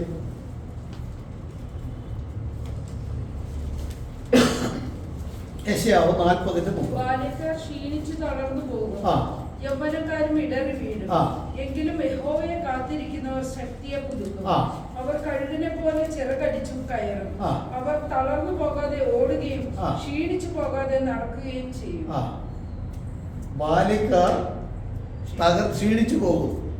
നമുക്കറിയാം 2 രാജാക്കന്മാർ 6:16-17 വാക്യം കൂടെ ഇതിനോട് ചേർന്ന് ചിന്തിക്കാൻ വേണ്ടി ഒന്ന് വായിക്കുക. 2 രാജാക്കന്മാർ 6-ാം അധ്യായത്തിന്റെ 16. അതിനവർ പേടിക്കേണ്ട, നമ്മോട് കൂടെയുള്ളവർ അവരോട് കൂടെയുള്ളവരെക്കാൾ അധികം എന്ന് പറഞ്ഞു. പിന്നെ എലീശ പ്രാർത്ഥിച്ചു, യഹോവേ ഇവൻ കാണത്തക്കവണ്ണം ഇവന്റെ കണ്ണ് തുറക്കണമേ എന്ന് പറഞ്ഞു. യഹോവ ബാല്യക്കാരന്റെ കണ്ണ് തുറന്നു. എലീശയുടെ ചുറ്റും അഗ്നിമയമായ കുതിരകളും രഥങ്ങളും കൊണ്ട് മല നിറഞ്ഞിരിക്കുന്നതാണ്. ദൈവദൂതന്മാർ മുമ്പേ പ്രാരംഭത്തിൽ നമ്മൾ വായിച്ചു. അഗ്നിമയ 1000 അഗ്നി അശ്വങ്ങൾ ഇതിനെ കുറിച്ച് നമ്മൾ വായിച്ചില്ലേ? ദൈവദൂതന്മാരെയാണ്. ഇവിടെയുണ്ട് എലീശ എന്ന് പറയുന്ന ദൈവഭക്തനും തൻ്റെ കൂടെ കർത്താവിന്റെ വേല ചെയ്യുന്ന തൻ്റെ ബാല്യക്കാരൻ ഒരു ദിവസം നോക്കുമ്പോൾ പടയാളികൾ തങ്ങളെ തകർക്കാനായിട്ട് ചുറ്റിലും വന്ന് പാളയം അടിച്ച്, ശത്രുക്കൾ വന്ന് പാളയം അടിച്ച് കിടക്കുന്ന കാഴ്ച കണ്ട് പെട്ടെന്ന് യജമാനോട് വന്ന് പറഞ്ഞു, എലീശയോട് പറഞ്ഞു. എന്താ പറഞ്ഞു? യജമാനെ, പിന്നെ നമുക്കൊരു രക്ഷയില്ല, നമ്മളെ അടിച്ച് തകർത്ത് കളയാൻ സേനകൾ വന്നിട്ടുണ്ട്, നമ്മളെന്ത് ചെയ്യും? ഉടനെ എലീശ എന്ന് പറഞ്ഞു, നീ ഭയപ്പെടണം എന്ന് പറഞ്ഞിട്ട് സ്വർഗത്തിലേക്ക് കൈ നീട്ടി ഒരു വാക്ക് പറഞ്ഞു. എന്താ? ഇവൻ കാണത്തക്കവണ്ണം ഇവന്റെ കണ്ണം തുറക്കണമെന്ന്. അവൻ അവിടെ കണ്ണു തുറന്നു. അവൻ നോക്കിയപ്പോൾ എന്താ? ഈ ശത്രുവിന്റെ അപ്പുറത്ത് ഒരു വലിയ സേന അഗ്നിമയ രഥങ്ങളുമായി നിൽക്കുന്ന ഒരു സേനയെ കണ്ടു. ഹല്ലേലൂയ. ദൂതസംഘം ആകവേ എന്നെ എതിരേൽക്കുവാൻ സദാ സന്നദ്ധരായി നിന്നിടുന്നേ. ശുഭ്രവസ്ത്രധാരിയായ എന്റെ പ്രിയന്റെ മുൻപിൽ ഹല്ലേലൂയ പാടിടും ഞാൻ. ശുഭ്രവസ്ത്രധാരിയായ എന്റെ പ്രിയന്റെ മുൻപിൽ ഹല്ലേലൂയ പാടിടും ഞാൻ. പാതൻ പേർക്കായി സേവ ചെയ്തതാ പാതനെ മാനിക്കുവാനായി. പാതൻ പേർക്കായി സേവ ചെയ്തതാ പാതനെ മാനിക്കുവാനായി. തരുമോരോരോ ബഹുമാനങ്ങൾ വിളങ്ങിടും കിരീടങ്ങളായി. തരുമോരോരോ ബഹുമാനങ്ങൾ വിളങ്ങിടും കിരീടങ്ങളായി. ദൂതസംഘമാകവേ എന്നെ എതിരേൽക്കുവാൻ സദാ സന്നദ്ധരായി നിന്നിടുന്നേ. ശുഭ്രവസ്ത്രധാരിയായ എന്റെ പ്രിയന്റെ മുൻപിൽ ഹല്ലേലൂയ പാടിടും ഞാൻ. ശുഭ്രവസ്ത്രധാരിയായ എന്റെ പ്രിയന്റെ മുൻപിൽ ഹല്ലേലൂയ പാടിടും ഞാൻ. ഹല്ലേലൂയ. അവിടെ ബാല്യക്കാരൻ ഗേഹസിയുടെ എലീശയുടെ ബാല്യക്കാരൻ ക്ഷീണിച്ചുപോയി, പേടിച്ചുപോയി. യെശയ്യാ വാക്യം വായിച്ചതോ, ബാല്യക്കാർ ക്ഷീണിച്ച് തളർന്നു പോകും, എങ്കിലും യഹോവയെ കാത്തിരിക്കുന്നവർ ശക്തിയെ പുതുക്കും. അവർ കഴുകന്മാരെ പോലെ ചിറകടിച്ച് വാന വീതികളിലേക്ക് ഉയരും. ദൈവത്തിന് സ്തോത്രം. നാം യഹോവയ്ക്ക് വേണ്ടി കാത്തിരിക്കുന്നവരാ, നാം കർത്താവിന് വേണ്ടി കാത്തിരിക്കുന്നവരാ. നമ്മൾ ക്ഷീണിച്ചു പോകേണ്ടവരല്ല. രോഗം വരുമ്പോൾ, പ്രശ്നം വരുമ്പോൾ ഒരിക്കലും ക്ഷീണിച്ചു പോകേണ്ടവരല്ല. ഹല്ലേലൂയ. നാം യഹോവയ്ക്ക് വേണ്ടി കാത്തിരിക്കുന്നവരാ. ശക്തിയെ പുതുക്കിക്കൊണ്ട് നമ്മൾ മുൻപോട്ട് പോകണം. ഹല്ലേലൂയ. ദൂതന്മാരുടെ കാവൽ. 1-2 വാക്യം കൊണ്ട് വായിച്ചേ. സങ്കീർത്തനം 34:7 വായിച്ചേ. ഭക്തന്മാരുടെ ചുറ്റും പാളയം ഇറങ്ങി അവരെ വിടുവിക്കുന്നു. യഹോവയുടെ ദൂതന്മാരെന്നല്ല ഇവിടെ പറയുന്നു, ശ്രദ്ധിക്കണേ. ഈ പാളയം ഇറങ്ങുക എന്ന് പറഞ്ഞാൽ എന്താണ്? ചുറ്റും പാളയം, ചുറ്റും അടിക്കുന്ന ഒരു ദൂതൻ വരികയാണെങ്കിൽ യഹോവയുടെ ദൂതൻ അവിടെ ഇറങ്ങുമെന്ന് പറഞ്ഞാൽ മതി. യഹോവയുടെ ഒരു ദൂതൻ വന്നാൽ ആയിരക്കണക്കിന് ദൂതന്മാർ പാളയം ഇറങ്ങുന്ന പോലെ അവിടെ. അപ്പോൾ എന്തായിരിക്കും അതില്ലേ? യഹോവയുടെ ദൂതൻ തന്റെ ഭക്തന്മാർക്ക് ചുറ്റും പാളയം ഇറങ്ങി അവരെ വിടുവിക്കുന്നു. ഹല്ലേലൂയ. അടുത്ത വാക്യം 91:11. സങ്കീർത്തനം 91:11. നിന്റെ എല്ലാ വഴികളിലും നിന്നെ കാക്കേണ്ടതിന് അവൻ നിന്നെ കുറിച്ച് തന്റെ ദൂതന്മാരോട് കൽപ്പിക്കും. നിന്റെ എല്ലാ വഴികളിലും നിന്നെ കാക്കാൻ ദൈവത്തിന്റെ.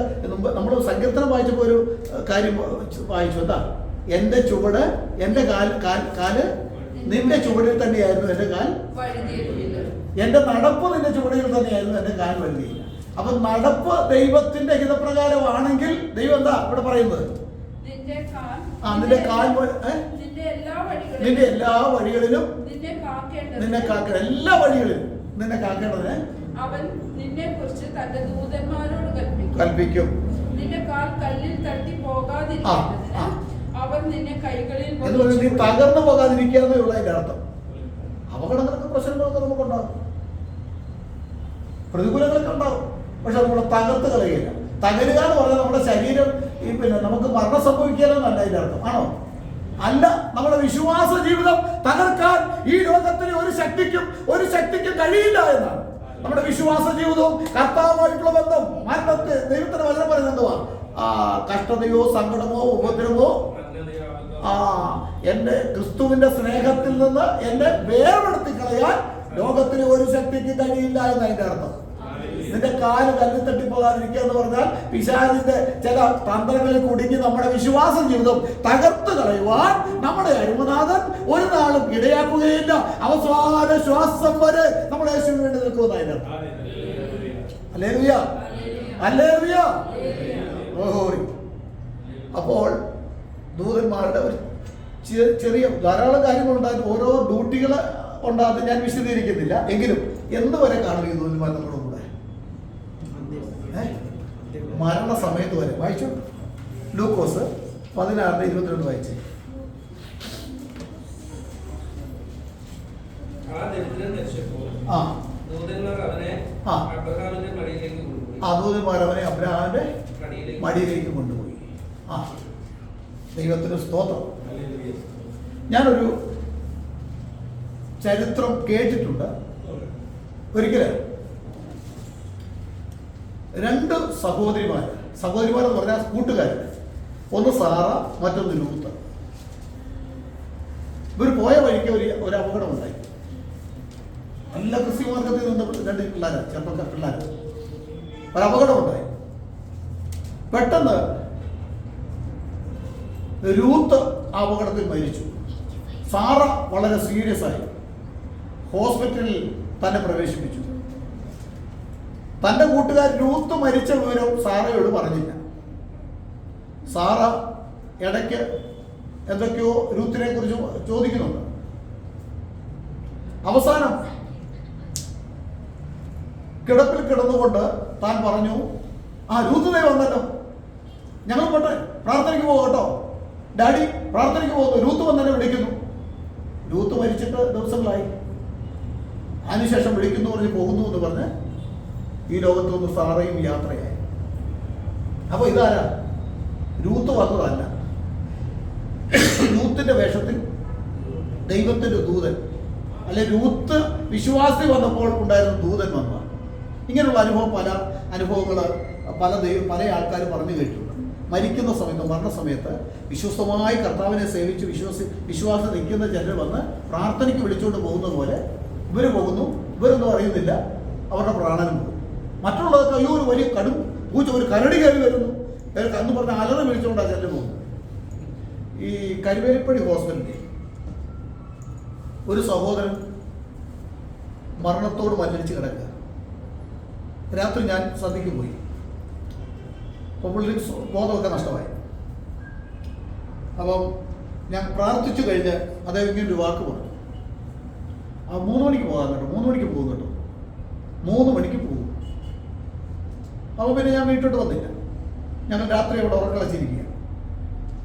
കൃത്യം ഇടയ്ക്ക് ഇരുന്ന ഇരിപ്പിൽ ബെഞ്ചിലിരുന്ന്, കരുവേലിപ്പടി ഹോസ്പിറ്റലാണല്ലോ, ബെഞ്ചിലിരുന്ന് ഞാനൊന്ന് മയങ്ങിയപ്പോൾ കൃത്യം 3 മണി ആയപ്പോൾ ആൾക്കാരെല്ലാം കൂടെ വന്നു നോക്കിയപ്പോൾ കൃത്യം 3 മണിക്ക് ഞാൻ നോക്കി നിൽക്കുകയാണ്. താൻ ഈ ലോകത്തോട് യാത്ര. സുവിശേഷം കൊച്ചിയിലൊക്കെ സുവിശേഷം അറിയിച്ചുകൊണ്ട് നടന്നൊരു സഹോദരൻ, വളരെ ശക്തമായിട്ട് സുവിശേഷം അറിയിച്ചു. താനും തൻ്റെ ഭാര്യയും സുവിശേഷം അറിയിച്ചുകൊണ്ടൊരു സഹോദരനാണ്. ഭാര്യ ഇന്നുമുണ്ട്. തൻ്റെ ഒരു മകളും അതിനുശേഷം മരിച്ചു. അപ്പോൾ കൃത്യസമയത്ത് തന്നെ ലോകത്തോട് യാത്ര പറഞ്ഞു. 3 മണിക്ക് പോകും എന്ന്, 3 മണിക്ക് പോകാം എന്ന് പറഞ്ഞ് 3 മണിക്ക് പോകും എന്ന് പറഞ്ഞ് കൃത്യം 3 മണിക്കല്ലേ. അപ്പോൾ മരണസമയത്തും ആരുണ്ടാകും നമ്മളൊപ്പം? ദൈവത്തിന്റെ ദൂതന്മാർ. ലാസർ മരിച്ചപ്പോൾ, ആ ദരിദ്രൻ മരിച്ചപ്പോൾ, ധനവാൻ മരിച്ചപ്പോൾ അവനെ അടക്കിയെന്ന് പറയുന്നു. ലാസർ മരിച്ചപ്പോഴോ ദൂതന്മാർ അവനെ അബ്രഹാമിന്റെ മടിയിലേക്ക് കൊണ്ടുപോയി. മരണസമയം വരെ. ഹല്ലേലൂയ. ഒരു ക്രിസ്ത്യാനിയുടെ ഭാഗ്യപരമായിട്ടുള്ള പ്രത്യാശയാണ് അവിടെ കാണുന്നത്.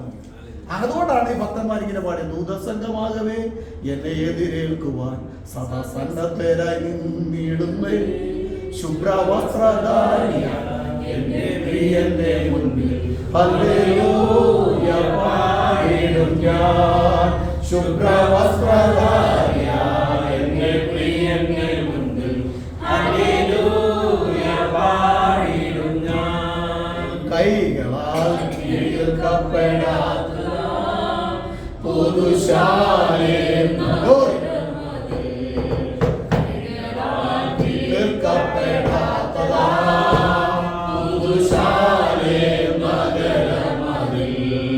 സദാകാലം ഞാൻ മണവാട്ടിയാൽ പരനോടു കൂടെ വാഴുമേ. സദാകാലം ഹല്ലേലൂയ മണവാട്ടിയാൽ പരനോടു കൂടെ വാഴുമേ. ദൂര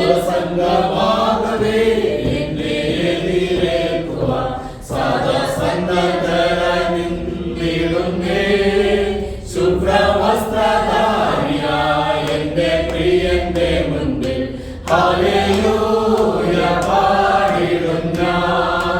ശുഭ്രവസ്ത്രധാരിയായ എന്റെ പ്രിയന്റെ മുൻപിൽ ഹല്ലേലൂയ പാടിടും ഞാൻ.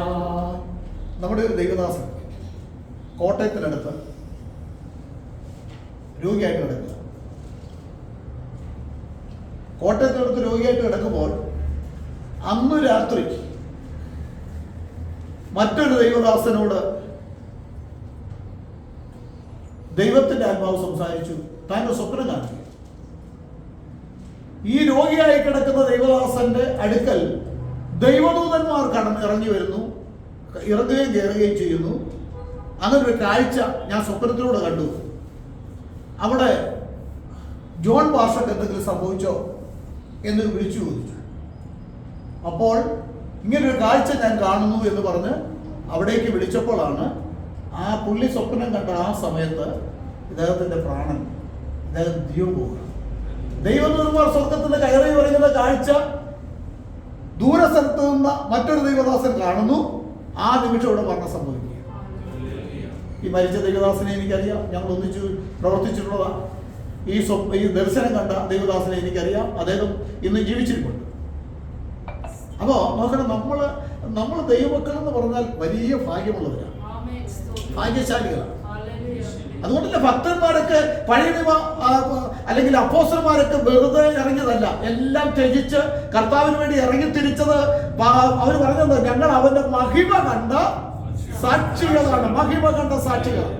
നമ്മുടെ ഈ ക്രിസ്ത്യൻ ജീവിതത്തിൽ ഈ ലോകത്തിൽ നമുക്ക് അവന്റെ മഹത്വം ഒത്തിരി കാണാനുണ്ട്. അവന്റെ ചില വെളിപ്പാടുകൾ നമ്മൾ പ്രാപിക്കണം, അവന്റെ ദർശനങ്ങൾ നമ്മൾ പ്രാപിക്കണം, അവന്റെ കാഴ്ചപ്പാടുള്ളവരായി മുമ്പോട്ട് പോകണം. ഒരു മനുഷ്യനെ നമ്മളെ ആക്കി വെച്ചതല്ല ഇവിടെ, അവൻ നേരിട്ട് നമ്മളെ വിളിച്ചതാണ്, അവൻ പേര് തന്നെ വിളിച്ചതാണ്. അതുകൊണ്ട് ആ ബൈബിൾ പറയുന്നത് സ്വർഗീയ വിളിക്ക് ഓഹരിക്കാരായുള്ളവരെ, നമ്മൾ സ്വർഗീയ വിളിക്ക് ഓഹരിക്കാരായി ഈ മരുഭൂമിയിൽ നമ്മളെ നിർത്തിയിരിക്കുകയാണ് നമ്മുടെ സ്വർഗത്തിലെ ദൈവം. നമ്മൾ കേവലം വിഡ്ഢികളല്ല, നമ്മൾ കേവലം പരാജയപ്പെട്ടവരല്ല. ജയക്കൊടി നമ്മുടെ മീതെയുണ്ട്. ആ ജയാളിയായ യേശു നമുക്ക് മുൻപേ കടന്നു പോയിരിക്കുകയാണ്. അതുകൊണ്ട് ജയാളിയായ യേശുവിന് വേണ്ടി നമുക്ക് ജീവിപ്പാൻ കർത്താവ് നമ്മളെ സഹായിക്കട്ടെ. ദൈവത്തിന് സ്തോത്രം. ദൈവം എല്ലാവരെയും അനുഗ്രഹിക്കും.